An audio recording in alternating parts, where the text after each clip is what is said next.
নমস্কার, জেলার খবর অন দ্য স্পট নিয়ে আপনাদের সঙ্গে রয়েছি আমি সুপর্ণা। শুরুতেই নজর রাখবো উত্তর দিনাজপুরের চোপড়া সীমান্তে পুলিশের গুলিতে নিহত গোয়ালপুকুরের গুলি চালানোর ঘটনায় মূল অভিযুক্ত সাজ্জাক আলম শনিবার সকালে বাংলাদেশে পালানোর চেষ্টা করার সময় তাকে আটকাতে গিয়ে গুলি চালায় পুলিশ। সরজমিনে ঘটনাস্থল পরিদর্শনে নর্থ বেঙ্গলের আইজি। গোটা ঘটনাস্থল পরিদর্শন করেন নর্থ বেঙ্গলের আইজি বলেও জানা যায়। এই গোটা ঘটনাকে কেন্দ্র করে পুলিশ বেশ কয়েকদিন ধরেই তদন্ত শুরু করেছিল। ওই পুলিশকে যে গুলি করেছিল মূল অভিযুক্ত সাজ্জাক আলম, তাকে ধরতে তদন্ত চালাচ্ছিল পুলিশ। এবং যেমনটা জানা গিয়েছে তারপরেই কিন্তু আজকের যে ঘটনা, সেই ঘটনায় মূল অভিযুক্ত সাজ্জাককে পুলিশের গুলিতেই কিন্তু সাজ্জাক নিহত হয় বলে জানা গিয়েছে। এবং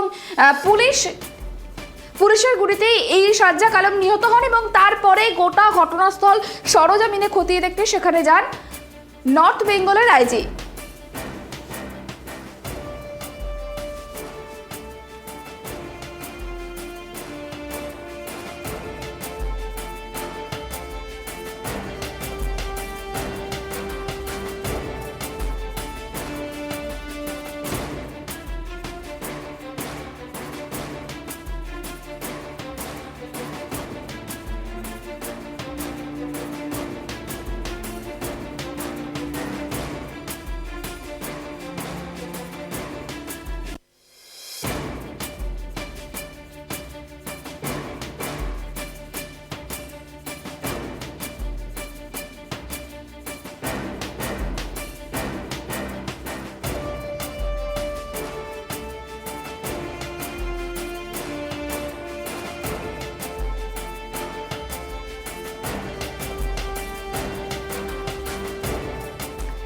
পুলিশের গুলিতে নিহত হলো সাজ্জাক আলম।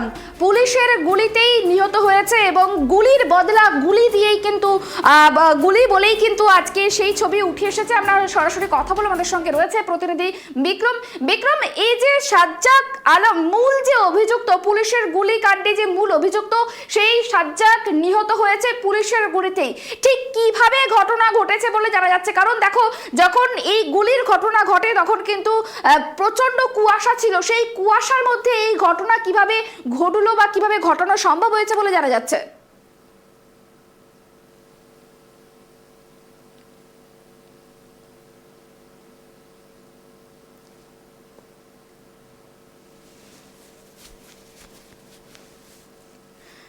যোগাযোগ বিচ্ছিন্ন হয়ে গিয়েছে, আমরা যোগাযোগ করার চেষ্টা করব। যে খবরের দিকে নজর রয়েছে, সাজ্জাক পুলিশের গুলি কাণ্ডে যে মূল অভিযুক্ত, সেই অভিযুক্ত নিহত হয়েছে পুলিশের গুলিকাণ্ডে বলে জানা যাচ্ছে।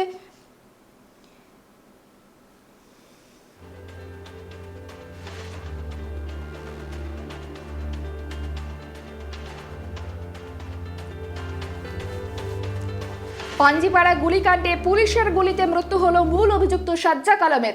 বাংলাদেশে পালাতে গিয়েই পুলিশের মুখোমুখি হয় সাজ্জাক বলেই জানা যায়।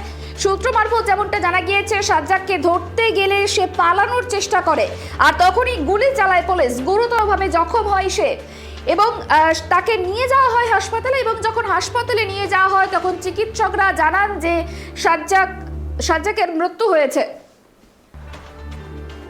এই বিষয় নিয়ে কথা বলছিলাম, আমাদের প্রতিনিধি রয়েছে বিক্রম। তোমার থেকে যেটা জানতে চাইছিলাম, এই যে পাঞ্জিপাড়ার গুলিকাণ্ডে যে মূল অভিযুক্ত সাজ্জাক, সেই সাজ্জাক পুলিশের গুলিতে নিহত হয়েছে, ঠিক কি ঘটনা ঘটেছিল? গত বুধবার সেই যে সাজ্জাক, তিনি কিন্তু ইসলামপুর আদালত থেকে তাকে রায়গঞ্জ সংশোধনাগারে নিয়ে যাওয়া হচ্ছিল।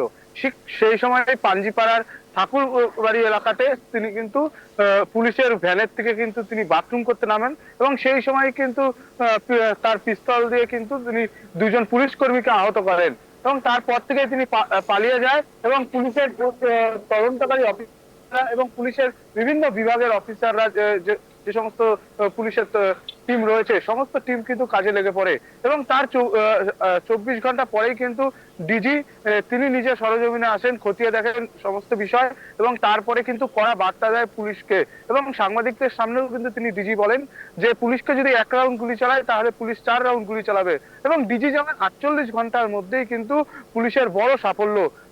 ইসলামপুর পুলিশ জেলার পুলিশ যেমনটা জানাচ্ছেন, এবং আইজি নর্থ বেঙ্গল তিনি আজকে সরজমিনে সমস্ত বিষয়টি খতিয়ে দেখে তিনি জানাচ্ছেন যে গতকাল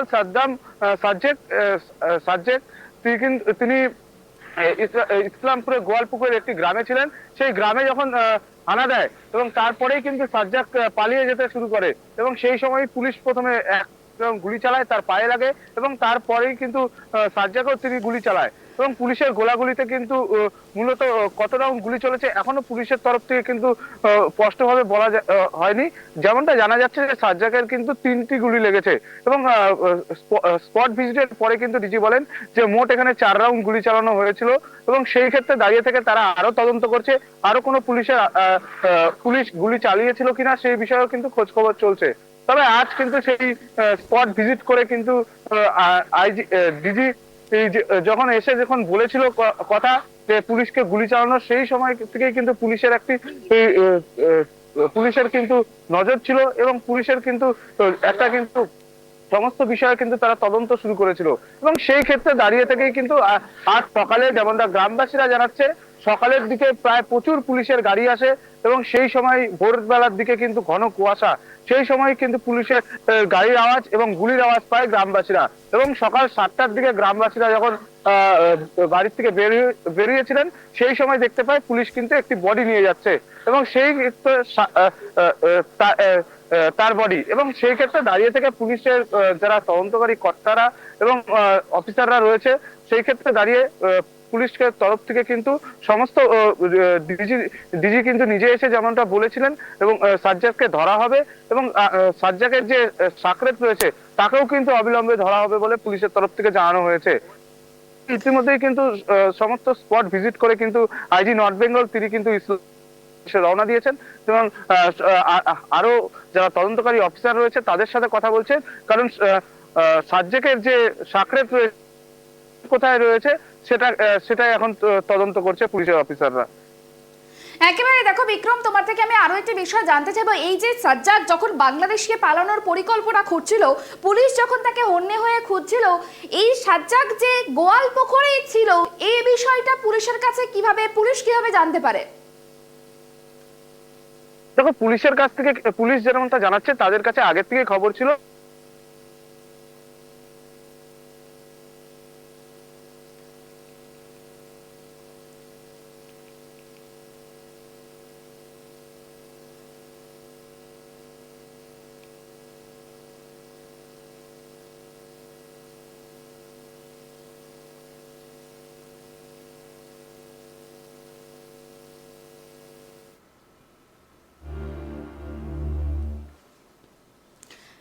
যে নজর রয়েছে পুলিশের গুলিতে মৃত্যু সাজ্জাক আলমের পাঞ্জিপাড়ার ঘটনায় পুলিশের মৃত্যুতে গুলি বলেই জানা গিয়েছে, এবং যেমনটা জানা গিয়েছে যে এই সাজ্জাক যখন বাংলাদেশে পালানোর চেষ্টা করছিল, বাংলাদেশে পালানোর ছক কষেছিল, ঠিক তখনই কিন্তু পুলিশ গোপন সূত্র মারফত জানতে পারে যে সাজ্জাক গোয়ালপুকুরে রয়েছে। এই বিষয় নিয়ে কথা বলছিলাম বিক্রম, যে বিষয়টা তুমি বলছিলে যে সাজ্জাক যখন বাংলাদেশে পালানোর চেষ্টা করছিল, পুলিশ ঠিক কিভাবে জানতে পারলো যে সাজ্জাক গোয়ালপুকুরে রয়েছে? পুলিশের যে গোয়েন্দারা রয়েছে তারাই কিন্তু জানান যে সাজ্জাক সেই গ্রামেই রয়েছে, এবং ঠিক কোন জায়গাটায় ছিল সেটা কিন্তু পুলিশের কাছে কিন্তু খবর ছিল না। সেই জন্যই কিন্তু পুলিশ সেই গ্রামটিকে ঘিরে রেখেছিল, এবং গ্রামের বিভিন্ন সময় বিভিন্ন ভাবে কিন্তু তল্লাশি এবং জিজ্ঞাসাবাদ চালাচ্ছিল। কিন্তু গতকাল কিন্তু পুলিশের গোয়েন্দা বিভাগরা কিন্তু জানতে পারে যে সাজ্জাক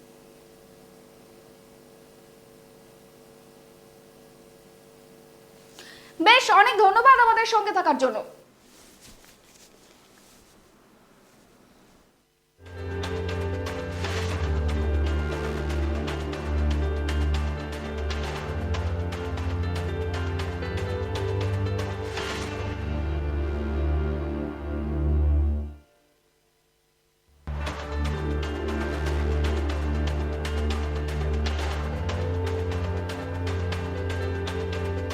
ওইগুলো কি উদ্ধার হলো, বা আর্মস মোবাইল এগুলো কি উদ্ধার হলো?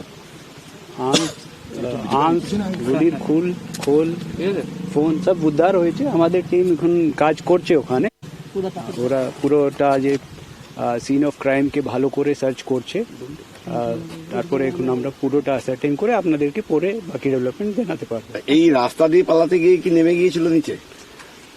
এই স্পটেই আমাদের টিম অ্যাকিউজকে স্পট করেছিল।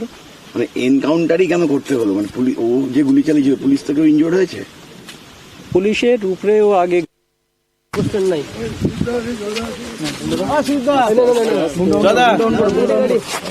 আপনাদেরকে তো ডিটেইলে ব্রিফ করা হয়েছে না, তো যেহেতু ফার্দার ডেভেলপমেন্ট, মানে গুলির খোলটোগুলো কি উদ্ধার হলো, বা আর্মস মোবাইল এগুলো কি উদ্ধার হলো?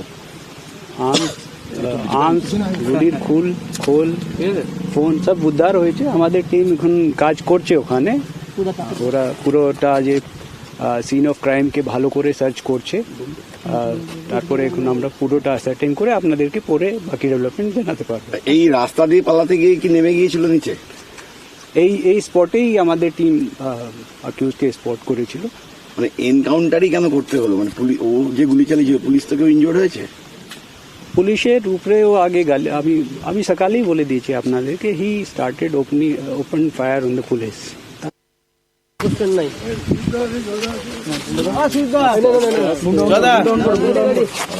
আপনাদেরকে তো ডিটেইলে ব্রিফ করা হয়েছে না, তো যেহেতু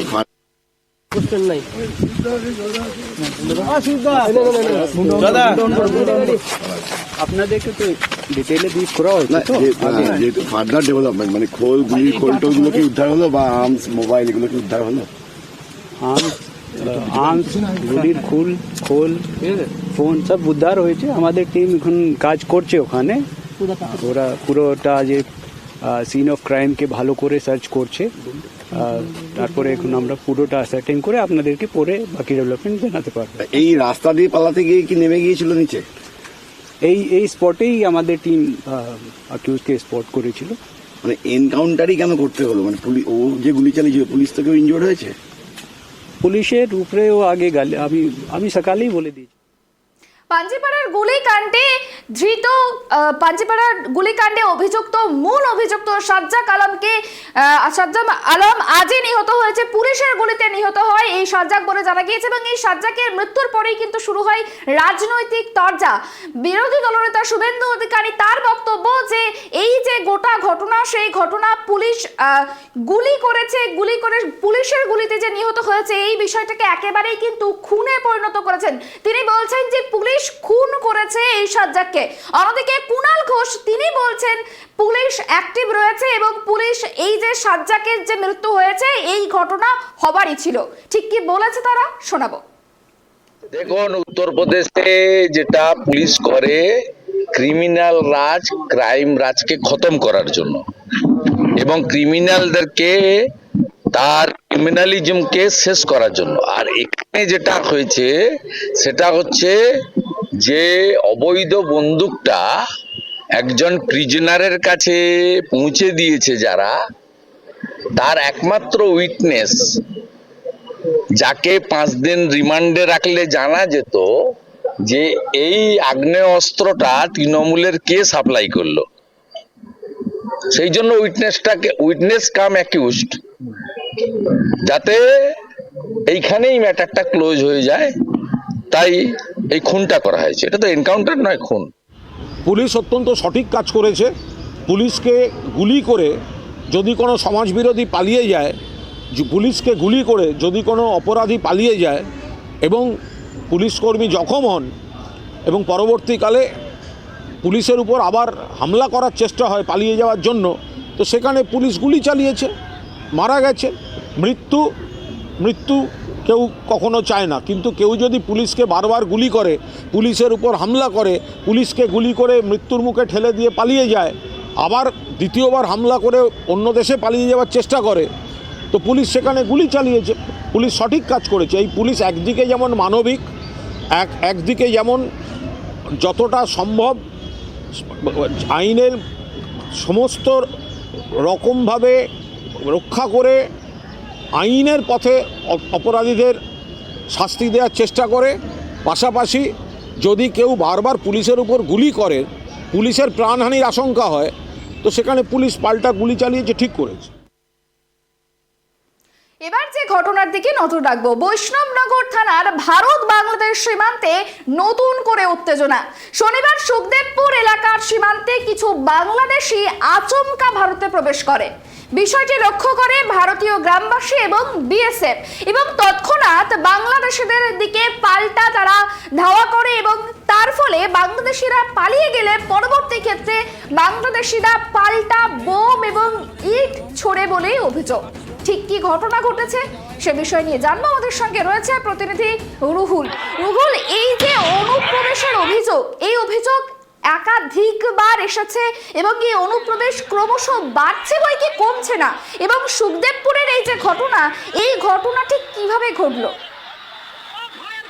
দেখো সুপর্ণা, তোমাকে প্রথমে জানিয়ে রাখবো, মালদার কালিয়াচক বৈষ্ণবনগর সুখদেবপুর ভারত বাংলাদেশ সীমান্তে কিন্তু ফের নতুন করে উত্তেজনা দুই দেশের নাগরিকদের মধ্যে। তোমাকে জানিয়ে রাখবো, গত 7ই জানুয়ারি ভারত বাংলাদেশ সীমান্তে এই যে সুখদেবপুর এলাকা, সেই এলাকাতে ফেসিং করার কাজ শুরু করেছিল ভারতীয় সীমান্ত রক্ষা বাহিনী বিএসএফ। ফেসিং অর্থাৎ কাঁটাতারের বেড়া দেওয়া হচ্ছিল ভারতের যে সীমানা রয়েছে সেই সীমানা জুড়ে, যাতে বাংলাদেশের যে অন্তর্বর্তী সরকার রয়েছে মোহাম্মদ ইউনূস সরকার, সেই সরকার আসার পর থেকে ভারতের সাথে বাংলাদেশের অনুপ্রবেশকারী এবং চোরাচালায় পাচারকারী তাদের কিন্তু সংখ্যা অত্যন্ত মারাত্মক হারে কিন্তু বৃদ্ধি হয়েছে, এবং যার ফলে কেন্দ্র সরকারের তরফে একটি নির্দেশিকা দেওয়া হয়েছে স্বরাষ্ট্র মন্ত্রকের দপ্তরের তরফ থেকে, যে ভারত লাগোয়া যে সমস্ত সীমান্ত রয়েছে বাংলাদেশের, যে সমস্ত জায়গায় কাঁটাতারের বেড়া দেওয়া হয়নি সেই সমস্ত জায়গায় অতি দ্রুততার সহিত কাঁটাতারের বেড়া দিতে হবে বিএসএফ কে। এই নির্দেশিকা আসার পর ভারতবর্ষের সমস্ত সীমানাবর্তী এলাকায় কিন্তু বিএসএফ যে সমস্ত জায়গায় ফেসিং নেই সেই সমস্ত জায়গায় কিন্তু নতুন করে ফেসিং দেওয়ার কাজ শুরু করেছিল, এবং তারপর সেখানে কিন্তু বিজেপি অর্থাৎ বাংলাদেশের যারা বর্ডার গার্ড রয়েছে তারা কিন্তু ভারতের সীমান্ত রক্ষা বাহিনী বিএসএফ কে কাঁটাতারের বেড়া দিতে বাধা প্রদান করেন, এবং তারপর থেকেই কিন্তু ঘটনাকে ঘিরে কিন্তু ব্যাপক রণক্ষেত্রের চেহারা নিয়েছিল এই মালদা জেলার কালিয়াচকের বৈষ্ণবনগরের সুখদেবপুর এলাকা। সেখানকার যারা নাগরিক তাদের দাবি যে বাংলাদেশের অনুপ্রবেশকারীরা রাতের অন্ধকারে এবং ভোরে কুয়াশার সুযোগ নিয়ে ভারতে কিন্তু জাল টাকা, মদ এবং নেশা জাতীয় জিনিস কিন্তু পাচার করতে সক্ষম, এবং এই বেড়া দেওয়ার ফলে চাষাবাদের ক্ষেত্রেও তারা যেমন সুযোগ সুবিধা পাবে এবং পাচার রক্ষার্থেও কিন্তু সেই সীমানা দেওয়া অত্যন্ত প্রয়োজন বলে তারা কিন্তু বিএসএফ এর সাথে কিন্তু পাশে দাঁড়িয়েছিলেন গ্রামবাসীরা, এবং সেই ভিডিও সোশ্যাল মাধ্যমে ভাইরালও হয়েছিল। এবং তোমাকে জানিয়ে রাখবো, 7 তারিখের ঘটনা ঘটার পর 10 তারিখে ভারত বাংলাদেশের একটি উচ্চ পর্যায়ে পতাকা বৈঠক হয় ভারতের মৌদিপুর বর্ডারে। সেখানে বিএসএফ এর উচ্চপদস্থ আধিকারিকরা ছিলেন এবং বাংলাদেশ বর্ডার গার্ডের তরফে বাংলাদেশের উচ্চপদস্থ আধিকারিকরা ছিলেন, এবং পতাকা বৈঠক চলার পর সেখান থেকে কোনো রকম সুরাহা বের হয়নি, অর্থাৎ সেই কাঁটাতারের বেড়া এখনো পর্যন্ত কিন্তু বিএসএফ এর তরফে দেওয়া সম্ভব হয়নি। আজ নতুন করে উত্তেজনার কারণ হচ্ছে ভারতের যে 0 পয়েন্ট অর্থাৎ নো ম্যানস ল্যান্ড যে জায়গায় রয়েছে, সেই জায়গায় ভারতের নাগরিকদের বেশ কিছু বিঘা জমি কিন্তু নো ম্যানস ল্যান্ডে রয়েছে, যেটা ভারতেরও না বাংলাদেশেরও না, কিন্তু দুই দেশের সরকারের মধ্যে চুক্তি ছিল। বিগত সরকার অর্থাৎ বাংলাদেশের যিনি সরকারে ছিলেন শেখ হাসিনা, প্রাক্তন প্রধানমন্ত্রী বাংলাদেশের, তাদের সাথে একটা বন্টন নেওয়া হয়েছিল এবং সেই চাষাবাদের জমি ভারতের নাগরিকদেরকে দেওয়া হয়েছিল, এবং সেই জমিতে ভারতীয় নাগরিকরা ফসল চাষ করছে অর্থাৎ গম লাগাইছিল, এবং সেই গম বাংলাদেশি দুষ্কৃতীদের তরফে কেটে ফেলা হয়েছে বলে কিন্তু অভিযোগ করেছেন ভারতীয় নাগরিকরা, এবং তারা কিন্তু দেখতে পান যে তাদের ফসল কেটে দেওয়া হচ্ছে, এবং সেই সময় সমস্ত গ্রামবাসী, সুখদেবপুর গ্রামের গ্রামবাসীরা তারা কিন্তু সেখানে যায় এবং সেই নাগরিকদেরকে, বাংলাদেশ দুষ্কৃতীদেরকে এবং বাংলাদেশের যারা নাগরিক রয়েছে বাংলাদেশের শিবগঞ্জ অঞ্চল অর্থাৎ বাংলাদেশের যে শিবগঞ্জ রয়েছে সেই জায়গার যে বাসিন্দারা রয়েছে তারা কিন্তু এই ফসল কেটে নিচ্ছিল, সেই বাধা দান দিতে যাওয়াতেই কিন্তু কাল হয়েছে ভারতীয় নাগরিকদের। হাসুয়া, লাঠি, বল্লম এবং বোমা নিয়ে কিন্তু হামলার অভিযোগ উঠেছে বাংলাদেশি নাগরিকদের তরফে, এবং বাংলাদেশি নাগরিকদের তরফে যে অভিযোগ উঠেছে তা একেবারে সচরাচর ভিডিওতে কিন্তু দেখা যাচ্ছে, এবং সোশ্যাল মিডিয়ায় সেই প্রকাশ্যে ছবি, বোমার ছবি এবং গুলির ছবি কিন্তু ভাইরালও হয়েছে। এবং ভারতের বিএসএফ যখন ঘটনার খবর পায়, সেখানে যখন ভারতের বিএসএফ কে লক্ষ্য করে কিন্তু ইট ছোড়েন বাংলাদেশি অনুপ্রবেশকারী নাগরিকরা, এবং তারা এই চাঁপাই নবাবগঞ্জ জেলা বাংলাদেশের তাদের সমস্ত নাগরিক কিন্তু হাতে লাঠিসাটা নিয়ে সেখানে কিন্তু দাঁড়িয়ে রয়েছিল। অর্থাৎ এই যে জমির ফসল, এই জমির ফসল কারা চাষ করবে এই নিয়ে কিন্তু এখানে প্রশ্নচিহ্ন থেকে যাচ্ছে। পতাকা বৈঠকের মধ্যেও কিন্তু সুরা হচ্ছে না। তারপরেও কেন ভারত কোনো রকম পদক্ষেপ করছে না? স্থানীয় বাসিন্দারা কিন্তু বারবার প্রশ্ন তুলছেন যে ভারত সরকার কেন কোনো রকম কোনো গুরুত্ব দিয়ে দেখছে না বিষয়গুলো, যেখানে কাঁটাতারের বেড়া দিতে বাধা দেওয়া হচ্ছে, বাংলাদেশ বর্ডার গার্ডের তরফে বাংকার তৈরি করা হচ্ছে, ভারতকে কোণঠাসা করার জন্য সেখানে তাদের সেনার ঘাঁটিতে তারা পর্যাপ্ত পরিমাণের থেকে বেশি পরিমাণ সেনার বৃদ্ধি করছে, তারপরেও কেন ভারত চুপ? এই প্রশ্ন কিন্তু স্থানীয় বাসিন্দারা তুলছে। সুপর্ণা, অনেক ধন্যবাদ আমাদের সঙ্গে থাকার জন্য। আমরা যে ছবি দেখাচ্ছি সুখদেবপুরের ছবি, এই ঘটনা কিন্তু আজকের নয় এবং এই ঘটনা কোনো নতুন ঘটনা নয়। বাংলাদেশ ভারত যে বিবাদ অনেক দিন ধরেই চলছে, সেই বিবাদ আজকে চরম পর্যায়ে পৌঁছেছে। অনুপ্রবেশের যে অভিযোগ এর আগে একাধিকবার ঘটেছে বা হয়েছে, সেই ঘটনার আবারও পুনরাবৃত্তি হয়েছে। তবে বিএসএফ এই বিষয়টি আটকাতে গেলে পুনরায় যে ঘটনা ঘটেছে, যে ছবি দেখাচ্ছি, বাংলাদেশের পক্ষ থেকে কিন্তু ভারতের দিকে বোমাবাজি করা হয়, ইট ছোড়া হয় বলে অভিযোগ। আর এই গোটা ঘটনাকে কেন্দ্র করে নতুন করে সীমান্তে উত্তেজনা ছড়িয়েছে।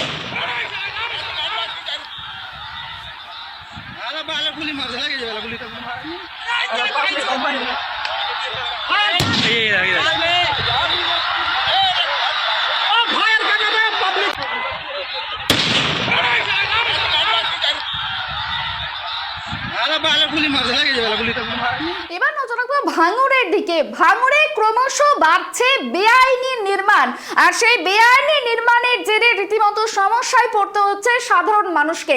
হাতিশালা বাজার এলাকায় খালের জমিতে বহুতল নির্মাণের অভিযোগ ওঠে। এ বিষয় নিয়ে কথা বলবো, আমাদের সঙ্গে রয়েছে প্রতিনিধি, সরাসরি আমাদের প্রতিনিধি রয়েছে গোপাল। দেখো, যে বিষয়টা জানতে চাইবো, এই যে ভাঙড়ে যে বেআইনি নির্মাণ, এই বেআইনি নির্মাণ কিন্তু নতুন নয়, এর আগেও একাধিকবার এই অভিযোগ উঠে এসেছে। আজকে ঠিক কি ঘটনা, কি জানা যাচ্ছে? দেখো সুপর্ণা, তোমাকে বলে রাখি, ভাঙড় কিন্তু ভাঙড়ের জায়গায়, যদিও বা ভাঙড় এখন কলকাতা পুলিশের আন্ডারে, কিন্তু সেই যে ভাঙড় রয়েছে, দেখো 1 মাসের মধ্যে 3 থেকে 4 বার কিন্তু বেআইনি নির্মাণের অভিযোগ উঠেছে। যেখানে দেখা যাচ্ছে জিরানগাছা যে খাল রয়েছে হাতিশালা এলাকার বাজার এলাকায়, সেই খালটা দিয়ে হাজার হাজার এলাকার যারা মানুষ বা জমির জল প্রতিনিয়ত যাতায়াত করে এবং তার জন্য এলাকার চাষবাস সম্পন্ন হয়। কিন্তু সেই খালের উপরে একটি বহুতল বাড়ি নির্মাণ হচ্ছে, প্রশাসন মুখে কুলুপ দিল, সে বিষয়ে প্রশ্ন তুলেছে বিভিন্ন বিরোধী দলনেতা, আইএসএফ নেতা থেকে আরম্ভ করে বিজেপি নেতারা। যদিও তৃণমূলের যিনি প্রধান রয়েছেন তিনি পরিষ্কারই বলেছেন তিনি এ বিষয়ে জানেন না, তার কাছে কোনো পারমিশন দেওয়া হয়নি। একজন স্কুল শিক্ষক যিনি মানুষকে শিক্ষা দেন, ছাত্রছাত্রীদের শিক্ষা দেন, জাতির ভবিষ্যৎ, তিনি এই ঘরটি করছেন। কিন্তু আশ্চর্যের বিষয় দেখো, তার সঙ্গে যখন কথা বলা হলো একদম সাংবাদিকদের সামনে সুপর্ণা, তারা পরিষ্কারই বললো যখন ভেঙে পড়বে তখন দেখা যাবে। কারণ বাঘাযতীনের খবর জানি, বিভিন্ন জায়গায় যেভাবে বহুতল বিল্ডিং গুলো ভেঙে পড়ছে, মেনে ঘর না করায় কেন সেরকম প্রাণহানি করতে পারে, সেই রকম এলাকার মানুষ সেই অভিযোগ তুলেছে। আধিকারিক যারা রয়েছে, তো ভূমি সংস্কার এই জায়গাটার কাজ বন্ধ থাকবে, কিন্তু এতদিন কি করছিল ওই ভূমি সংস্কার আধিকারিকরা, যেখানে একটা বাজার এলাকায় এত বড় ঘটনা ঘটছে, যেখানে নাকের ডোগায় অঞ্চলের ঢিল ছোড়া দূরত্বে এত বড় ঘটনা নিয়ে বিরোধীরা বারবার প্রশ্ন করেছে। বিরোধী তো বলেই বসেছেন যে শাসক দলের মদতে হচ্ছে, তো যাই বলুক না কেন এখন কাজটা বন্ধ রয়েছে। সুপর্ণা, বেশ, অনেক ধন্যবাদ আমাদের সঙ্গে থাকার জন্য। নির্মাণের জন্য খালের মাটি ফেলার জেরে বিপর্যস্ত হচ্ছে নিকাশি ব্যবস্থা। খোদ পঞ্চায়েতের প্রধানও স্বীকার করেছেন এই বিষয়টি, এবং এই নির্মাণে কোনো রকম অনুমতিই নেই। তাহলে কিভাবে, কার মদতে এই নির্মাণ হচ্ছে, সেই প্রশ্নই উঠছে এখন। আমরা খবর পেয়েছি হাতিশালা 6 লাইনের নিকটে একটি খাল আছে। সেই খালের উপরে একটি আবাসন দোকান বাড়ি তৈরি হচ্ছে, ঘর তৈরি হচ্ছে। আমরা গত কয়েক মাস ধরে কলকাতার বিভিন্ন প্রান্তে গার্ডেন ডিস্টে শুরু করে বহুতল ভেঙে যাওয়ার ঘটনা আমরা সাক্ষী আছি। প্রচুর নিরীহ মানুষের জান চলে গিয়েছে এবং প্রচুর মানুষের ক্ষতি হয়েছে। রিসেন্টলি গতকাল কলকাতা বেলঘরিয়া যাদবপুরে একটি আবাসন ভেঙে পড়ে গিয়েছে। তারপরেও কিভাবে একটি খালের উপরে একটা আবাসন গড়ে উঠছে, তাহলে কি পুলিশ প্রশাসন এর সঙ্গে জড়িত, না প্রশাসন দেখতে পাচ্ছে না? পশ্চিমবঙ্গের অবস্থা এমন দাঁড়িয়েছে, একজন শিক্ষকও অনৈতিকভাবে খাল বুঝিয়ে বাড়ি তৈরি করছে। ওই যে শিক্ষক খাল বুঝিয়ে বাড়ি তৈরি করছে, এর পিছনে কোনো না কোনো তৃণমূল নেতার হাত আছে, নাহলে ওনার অত সাহস হবে না। আর পশ্চিমবঙ্গে সবাই জানে তৃণমূলকে টাকা না দিলে কোনো অনৈতিক কাজ করা যায় না। শুধু খাল কেন, তৃণমূল আমলে মাতলা নদীও বিক্রি